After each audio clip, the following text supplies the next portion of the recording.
Hello mga ka-blessed! Today po is super ganda ng araw at nakikita niyo po na super liwanag talaga ni Haring Araw ngayon.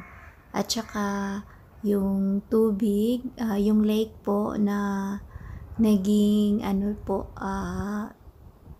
naging ice. Super lamig din sa labas at saka yun, ang saya sa paningin na makikita mo po yung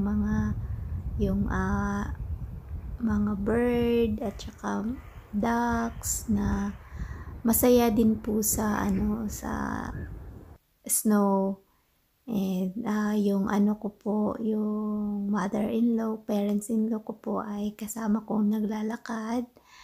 And ito yung time na wala pang ice yung lake. Salamat po mga kabayan, mga ka-bless.